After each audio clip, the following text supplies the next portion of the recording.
waraxmatullaahi wabarakaatu. Isku soo noqosho dambe iyo kulan dambe oo xiiso leh. Waxaynu ka sii socon doonaa casharanteenii taxanaha ahaa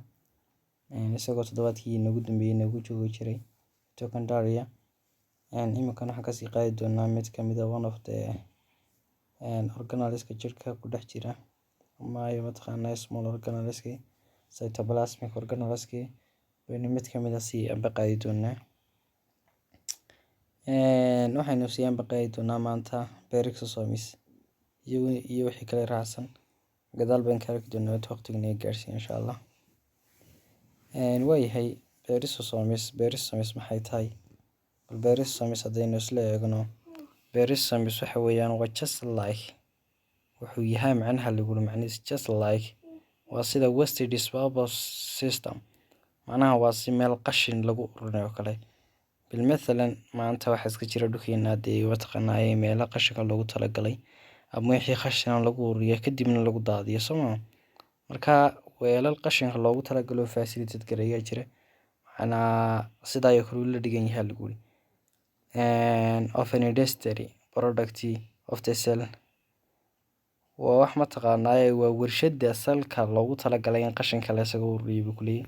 waa single layer cytoplasmic organelles kamid ah. Haddaba haddaynu garanay wuxuu yahay iyo mataqaanaa inuu yahay single layer of cytoplasmic organelles muxuu sameynayaa haddaba cell remove cellka wuxuu ka saarayaa free radicals waxyaabaha jirka khatar gelinaya. Free radicals it means waxay tahay waxyaabo jirka khatar gelinaya oo haddii ay ku farbataan jirka mataqaanaa galgelin kara habka physiologicalkiisa ugu shaqeynayo khalkhal gelin kara ayaa mataqaanaa ayuu saaraaba lagu yiri isagoo isticmaalaya peroxisomal enzyme la yiraahdo ku dhex jira mataqaanaa jirkeena ama salka ku dhex jira ayuu ku saaraaba lagu yiri. Peroxisomes kan wuxuu ku badan yahay lagu yiraahdo abundantly amount in the liver ka laga helayo lagu yiri peroxisomes ka badanaba lagu yiraahdo dhaca liver kana ku badan sababtoo liver ku xinaga saaran central detoxification buu hayo wuxuu naga saaraa waxyaabaha khashika oo kale dawooyinka oo kale isaga qabta aduu every mataqaanaa any damage kaasoo jirka khatar gelin kara isaga inaga qabta halkiisa martaa macnaha ay ku dul dhacdaa. Okay, haddana ka socono peroxisomes oo continue. Peroxisomes waxay soo sideysaa different enzyme kala duwan sida haddaynu soo qaadanaba labada mid ka mid ah oxidase iyo catalase bay soo sideysaa. Oxidase enzyme convert wuxuu bedelaa free radicals waxyaabihii khatarta jirka soo galeysay ayuu bedelaaba lagu yiri isagoo u bedelaya lagu yiri hydrogen peroxide buu bedelayaa. Dabadeedna H2SO2 ga wax ka dhigan tahay waa hydrogen peroxide kaas la bedelay wuxuu isaguna waxa loo sii bedelayaa biyo iyo oxygen caadiya water iyo oxygen caadiya by catalase enzyme ka kale sena catalase enzyme la yiraahdo bay isaguna bedelayo shaqadaas qabanay. Hadduu oxidase enzyme qabanayo inuu bedelo free radicals ka u bedelayay hydrogen peroxide na waxa sii bedelaya enzyme ka catalase enzyme baa sii bedelaya biyo iyo water iyo wuxuu ku bedelayaa oxygen buu kala bedelayaa. H2O gaas wuxuu la dhigan yahay it means water iyo oxygen. All of our reaction is known as macnaha reaction ka dhaco dhan ka soo warno dhan waxa loo yaqaanaa as detoxification baa loo yaqaanaa detoxification anigu soo sheegayna lahayn taqaanaa liver ka laga yaqaanaa habka detoxification ka waa ka inoo soo socda aan arki doonaa. Liver also called wax la yiraahdo center of detoxification baa la yiraahdayo waxyaabaha khatarta dhan halkaas ay ku dhacaan. Waste disposal ki mataqaanaa industry of the system of the cell ku wuxuu ku dhacaa peroxisomes kaas ku dhacaa peroxisomes kaas ay naga qabtaa it means macnaha looga jeedaa.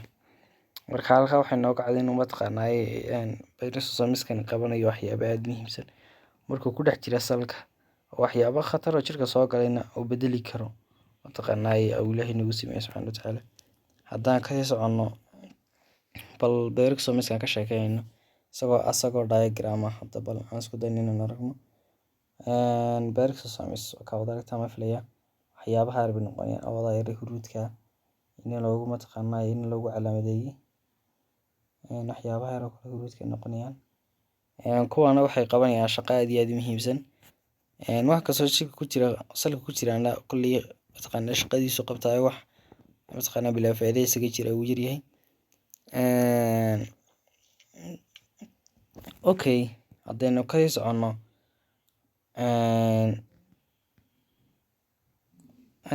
haddaynu ka soconno peroxisomes functionkiisa bal haddana isku dayi doonaa baynu wax ka tilmaano peroxisomes functionkiisa waxaa ka mid ah ta horeysa regulate waxa uu joogteeyaa level of hydrogen peroxide in the cell hydrogen peroxide kan la bedelayo free radicals loo bedelayay ayuu mataqaanaa joogteeyaa ama ayuu wax ka bedelaa ama uu ka dhigaa wax faa'iido jirka u ah anagu soo sheegnay systemkii dheeraa labadii enzyme soo sheegnay mataqaanaa oxidase catalase soo kala sheegnay inuu catalase bedelayo hydrogen peroxide kan uu bedelayo water iyo oxygen kala bedelayo anagu soo sheegnay marka wuxuu joogteeyaa regulate wuxuu joogteeyaa level of hydrogen peroxide in the cell okay provide waxaana siyaaba lagu enzyme for gluconeogenesis peroxisomes waxaana siyaaba lagu glucose cusub inuu new gareeyo gluco means waa glucose neo no waa mataqaanaa new genesis na waa formation ama synthesis ama samaysma weeyaan marka la joogo mataqaanaa terminology marka it means waxa ka dhigan tahay enzyme wuxuu sameeyaa mataqaanaa u qaabilsan gluconeogenesis glucose cusub inuu soo saaraan lipid oxidation uu soo saarayo lipidkii naga guba oxygen-ta ka saaraan detoxification baa ka dhaca waa central detoxification naga sheegay of free radicals waxa la buriyaa ama laga saaraa free radicals kana sidoo kale inoo qabtaa shaqadiisu tahay peroxisomes usage waxa soo kale loo isticmaalaa for the formation sameysanka of bile saltiga ayuu mataqaanaa use ku soo sabda bile saltiga muxuu yaadan yar isdul taagan bile saltiga waxa soo daayo product uu soo daayo hepatocytes la yiraahdo waa unit of the liver universal cells of the liver baladayo waa saliisyo ka kooban yahay liverku marka saliisada ayaa waxay soo daayaan wax biisa oo neutralizer kaas ayaa ayaa mataqaanaa lagu barxaa acid habkaas ayaa la oranayaa bile salt ama habkii bile saltiga loo soo siidinay liverku soo siideynay ayaa la oranayaa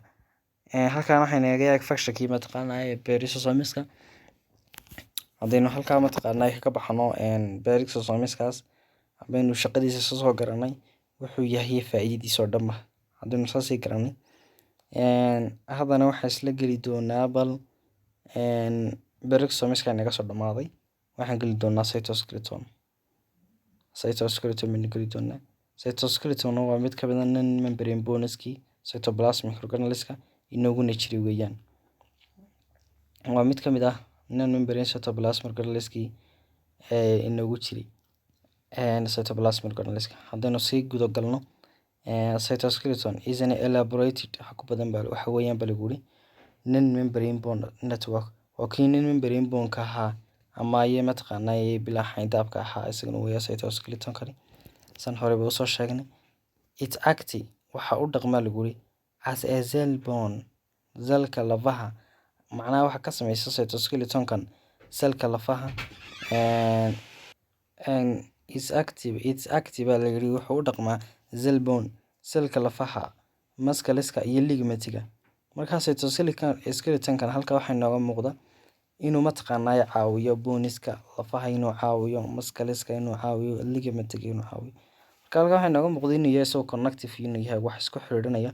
ama wax isku gargaarayo ama wax u sameynayo wanaarku doonaa say qaybiisa xagga dambe ku kala qaadi doonaa haddaba it provide waxna siyaabo movement dhaqdhaqaaqa of cellka dhayro waqtiyada cell diffusion waqtiyada cell diffusion-ka u dhacayo ama splendid fibriska ay kala yaacayaan markay mataqaanaa ay chromosomeska kala yaacayaan waxyaabahaas oo kale ayuu mataqaanaa ay qabtaa cell diffusion-kana waa arki doonaa chapter bin ka dhigi doonaa xagga dambe ku arki doonaa markaas wuxuu isaguna faa'iido leeyahay soo kale cytoskeleton-kani inuu mataqaanaa ka qayb qaato markaas cell division-ka u dhacaya ama cell kala qaybinayo ama cell cusub la sameynayo waan arki doonaa cell cusub la sameynayo ama overall all activities of the cell ama dhaqdhaqaaqyada jirka ka dhex dhacayo dhan waxaasoo dhan isagu qaabilsan yahay cytoskeleton-kan mid la yidhi. Okay, cytoskeleton-kan it can be classified into two. Saddex manu kala saari doonaa cytoskeleton-kan, saddexda ugu waaweyn: